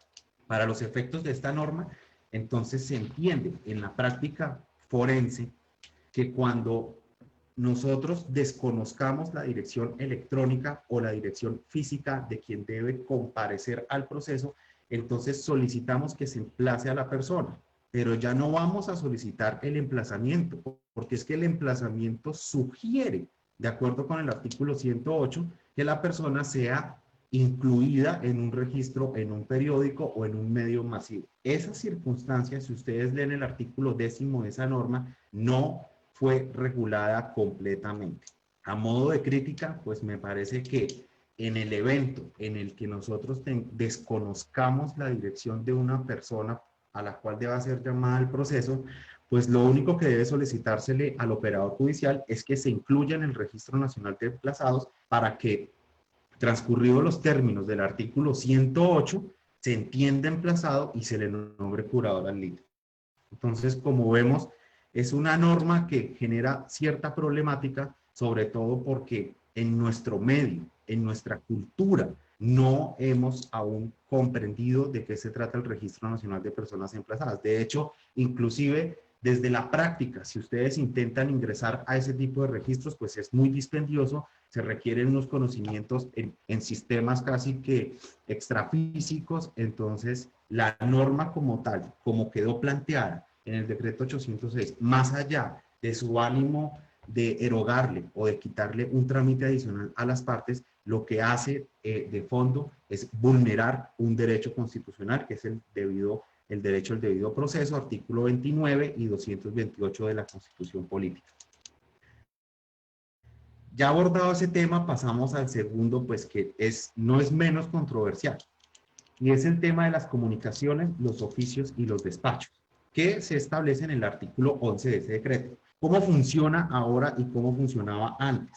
Pues como funcionaba antes, habríamos que remitirnos al artículo 103 del Código General del Proceso. Ese artículo 103 incluye el uso de las tecnologías para que la operación del Servicio Público de Administración de Justicia sea más eficiente. Es decir, hay que partir de la base que estas medidas que han sido implementadas a través del decreto 806, más allá de verlas como medidas para conjurar la crisis derivada del estado de excepción que fue declarado por el presidente, tienden de ciertas maneras a desarrollar esa justicia digital que ya venía regulada en el artículo 103 del Código General del Proceso. No se trata de hacer una crítica destructiva, se trata es que lo que se plasmó, digamos, en el decreto 806 era darle operatividad a esos los despachos judiciales, no en todos, su práctica pues era mucho menos realizada como hoy en día con este tránsito de legislación y con estas nuevas formas de litigar y de hacer efectivos los derechos sustanciales, pues nos está planteando la actualidad jurídica. ¿En qué consisten esas comunicaciones? Versa sobre que los secretarios o los funcionarios que hagan las veces remitirán todas las comunicaciones necesarias para dar cumplimiento a las órdenes judiciales. ¿Cuáles son las órdenes judiciales, digamos, que más emplea el ejercicio de esa operación oficiosa por parte del despacho judicial para efectos de cumplir sus propias órdenes? Pues no es otra que la de la aplicación y la comunicación de las medidas cautelares. Cuando se decreta una medida cautelar y se oficia, pues nuestra cultura antes del COVID-19 y antes del decreto 806, y no en todos los despachos judiciales, era que pues el profesional del derecho o su dependiente o la misma parte tenía que desplazarse hasta el juzgado, tenía que solicitar la expedición del oficio, el legendario oficio por parte del secretario, que lo firmara y proceder a su trámite. En ese transcurrir o en esa experiencia que se vivía antes del distanciamiento social, pues había cierta problemática para la adquisición de los oficios, para que los firmara el secretario, para que los pudiera tener, para que la parte los pudiera tramitar, porque muchas veces ocurría que se entregaban los oficios a las partes o a los apoderados o a sus dependientes y no se comunicaban a las entidades o a los otros despachos judiciales donde debían cumplirse las órdenes judiciales. Hoy en día es un cambio positivo que, digamos, el decreto 806 ha implementado, porque ha generado para los despachos judiciales, digamos, a pesar de todo el frenesí que ha tenido pues el tema virtual, la adquisición de mecanismos de comunicación por los canales digitales ante las diferentes entidades estatales y privadas. Hoy en día, la experiencia que se ha vivido a partir de los juzgados y a partir pues, de la comunidad que hace uso de la administración de justicia, se ve de manera positiva porque genera como una mejor diligencia en el trámite y en el cumplimiento de las órdenes judiciales. Frente a esos dos aspectos, ¿qué críticas constructivas podemos tener? Pues en materia de los emplazamientos, pues ya la logré pues exponer, y en materia de las comunicaciones y de los oficios es la diligencia de los despachos judiciales en la materialización de sus órdenes. Es decir, en que hoy en día no tenemos ni que sacar una cita para ir a retirar un oficio, ni tenemos que enviar un correo para que se nos remita un oficio o una comunicación que debe ser dirigida a una entidad, toda vez que estas comunicaciones tienen su legitimidad siempre y cuando sean única y exclusivamente remitidas del correo electrónico del despacho judicial. Es decir, si por casualidad un despacho me llega a remitir a mi correo electrónico, el cual debe estar registrado yo como abogado en el Registro Nacional de Abogados, un oficio, y yo decido tramitarlo por mi cuenta y lo remito a la Dirección de Notificaciones Judiciales de la entidad, pues el mismo no le podrán dar trámite. Y es por una razón muy elemental, y es porque la legitimidad del oficio, es decir, consiste en que el mismo provenga del correo judicial del juzgado. Es decir, nosotros los litigantes o las personas que hacemos uso de la administración de justicia no podríamos hacerlo toda vez que, conforme a las reglas del artículo 109 y 103 del Código General del Proceso y a la misma establecida en el artículo 111, pues no tendría legitimidad y no podría verse materializada la orden que profirió el juez para ese aspecto. El siguiente tema es un tema, digamos, en el que el decreto 806 quiso de alguna manera hacer más fácil o hacer más diligente el trámite en los procesos que se ventilan en materia de lo contencioso administrativo. Y es con el tema de la resolución de las excepciones que se plantean en esa jurisdicción y la sentencia anticipada de lo contencioso administrativo. De eso, pues, se merecen, digamos, los siguientes comentarios. Lo primero es que las excepciones previas que se planteen en el trámite de un proceso administrativo deben resolverse en la primera audiencia de trámite que para el efecto el despacho judicial fije. Es decir, solamente en la primera audiencia es que el juez administrativo resuelve las excepciones. Cosa distinta como lo reguló el Código General del Proceso, porque solo de manera excepcional esas excepciones previas se resolverían en la primera audiencia y solo se haría en el evento en el que pues haya lugar al decreto de pruebas, las cuales deberán practicarse en esa primera audiencia inicial. Estamos hablando del Código General del Proceso. Ahora hablemos de la Ley 1437, el CEPACA. ¿Cómo era el trámite? Pues ocurre que el trámite de las excepciones previas se formula dentro del traslado de la demanda, pero el traslado de la demanda en materia administrativa es muy diferente al traslado de la demanda en materia civil. ¿Y por qué razón? Porque en materia administrativa, de acuerdo como lo establece el artículo 191 y 192 del CEPACA o de la Ley 1437, el traslado de la demanda solo empezará a correrse cuando todos los demandados se encuentren debidamente notificados. Y ese término en todos los eventos es de 20 días. Esa regla establecida en el artículo 191 de esa obra judicial, pues no es otra cosa que el desarrollo que el Código General del Proceso estableció en el artículo 112 cuando reguló el tema de las notificaciones de las entidades públicas y estatales. Ocurre que entre el trámite de la presentación de la demanda y cuando todas las partes se encuentren debidamente notificadas, pues puede transcurrir mucho tiempo, pero solamente hasta ese momento, hasta el momento en el que todas las partes se encuentren debidamente notificadas, es que comienza a correrse el traslado para proponer las excepciones o para proponer las defensas propias de la administración frente a las pretensiones que pues el ciudadano o en algunos casos la misma administración, como el ejemplo en la acción de lesividad, se promuevan ante la jurisdicción de lo contencioso administrativo. ¿Cuál fue el cambio que ocurrió en el trámite de esas excepciones? Pues atendiendo, digamos, y como lo mencionaba la doctora Yaira, que me precedió en mi discurso, pues ocurre que pueden ese tipo de diligencias por los temas que se ventilan, por los derechos sustanciales que se encuentran debatidos, pues tienden a ser en algunos eventos muy extensas.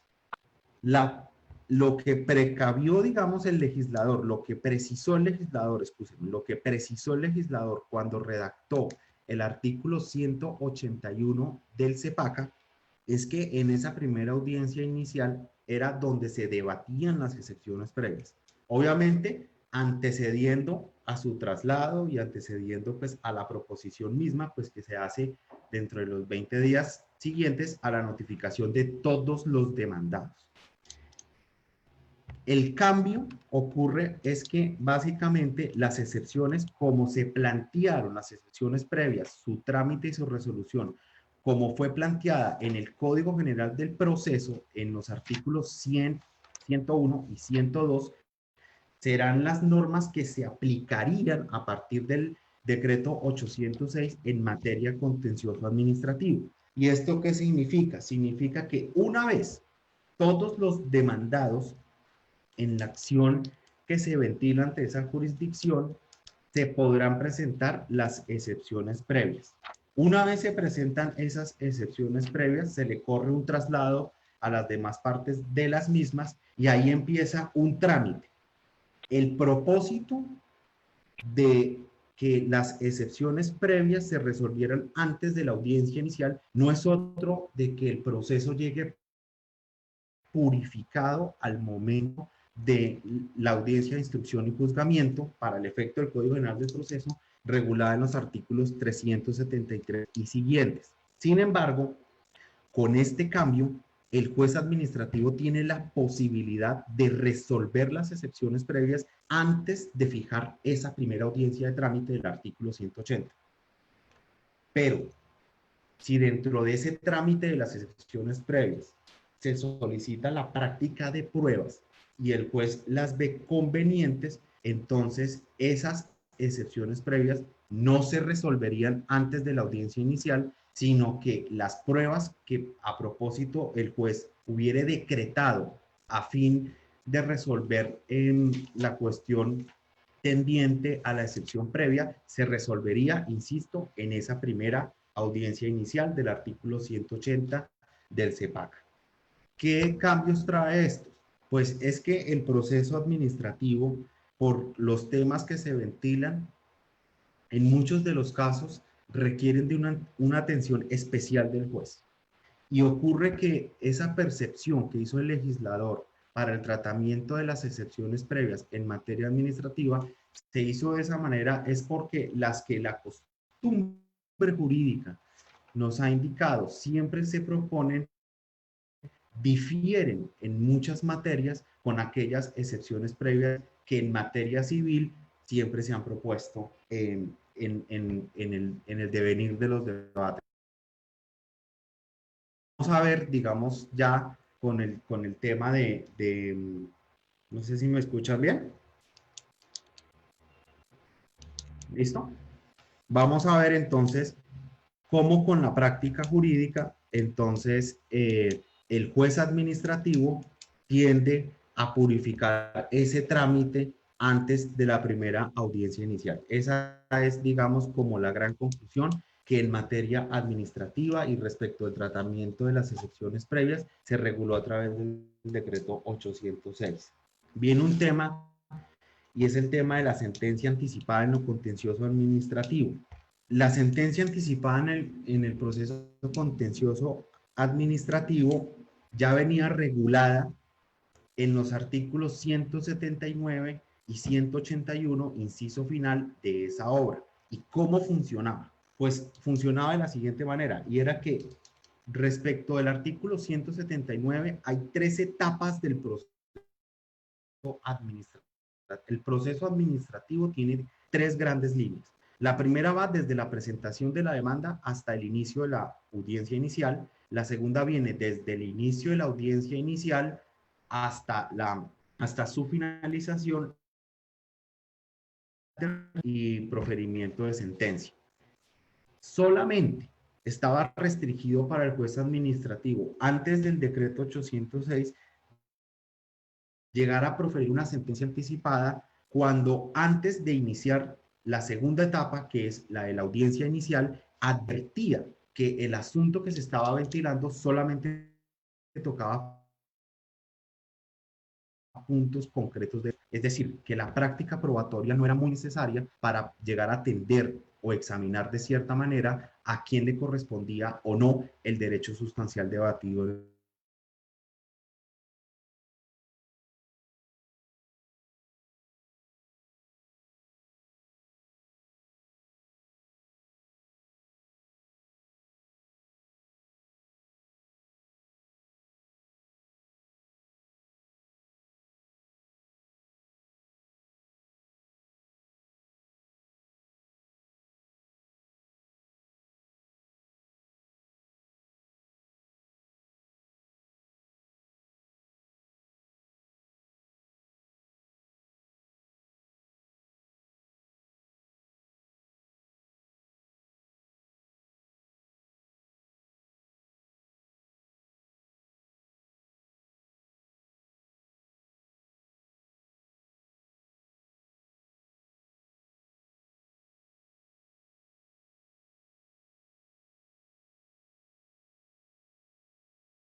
Bien, tenemos unos problemas técnicos, ¿me escuchan? Y queremos, mientras que los doctores nuevamente se conectan, quisiéramos saber qué preguntas o cuestionamientos hay para ir ya cerrando la discusión del día de hoy. Si hay alguna pregunta, alguna duda, alguna inquietud.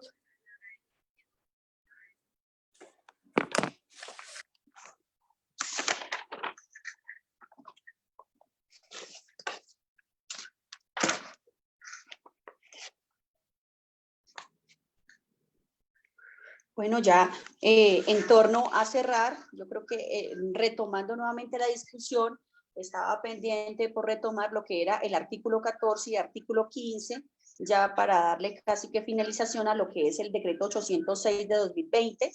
Y con respecto al artículo 14, que es la apelación de sentencias en materia civil y de familia, es claro que los recursos de apelación contra las sentencias de los procesos civiles y de familia llevan un trámite en particular, y es que la facultad oficiosa de decretar pruebas dentro del término ejecutorio del auto que admite la apelación, las partes podrán pedir la práctica de las pruebas y el juez las decretará únicamente en los casos señalados en el artículo 327 del Código General del Proceso.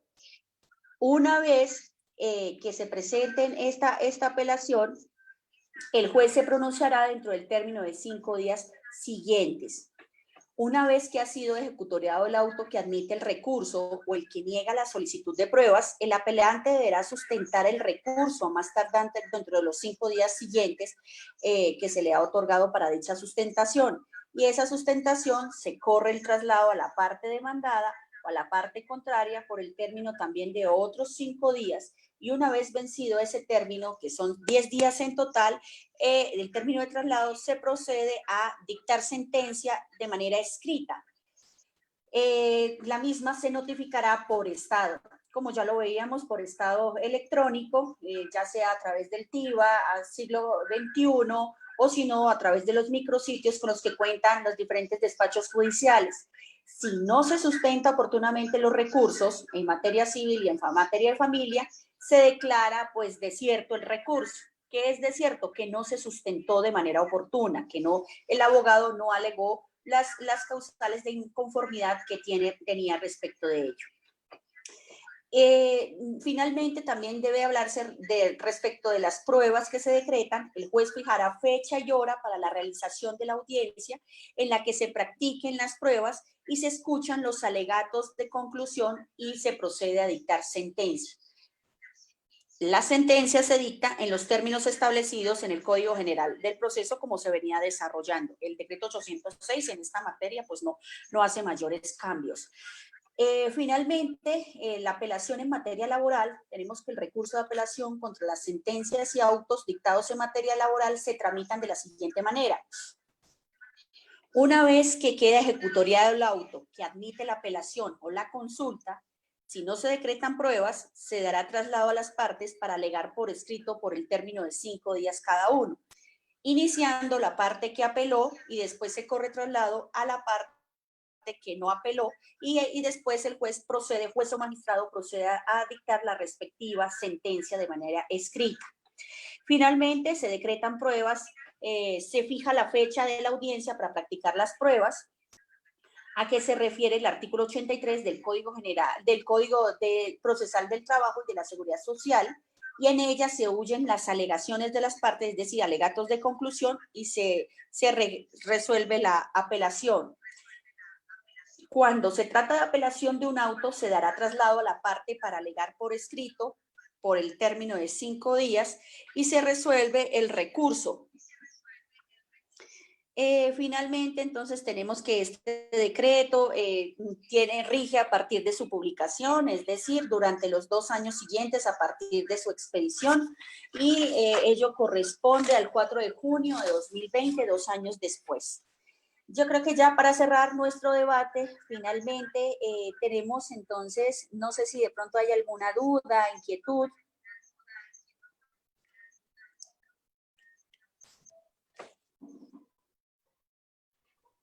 Doctora Elizabeth, muchas gracias por su aporte, su valioso aporte en la tarde de hoy. Presentamos disculpas a nuestros oyentes. Hubo un apagón en una zona de Bucaramanga y por lo cual se presentó el inconveniente que se desconectaron el doctor que estaba haciendo la ponencia. Muchas gracias a quienes nos acompañaron desde Cali, Sabana de Torres, Bichada, Yopal. Muchas gracias a todos por conectarse en la tarde de hoy y hemos tomado atenta nota de quienes compartieron sus correos para compartir el material que la doctora Elizabeth mencionó en su ponencia.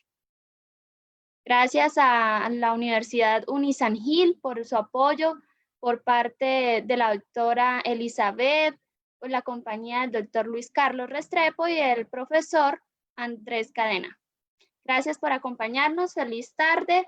Les recordamos abiertas las inscripciones en la maestría en Derechos Humanos y los invitamos el día martes 18 de agosto a nuestra nueva transmisión en vivo que haremos con Derecho Laboral.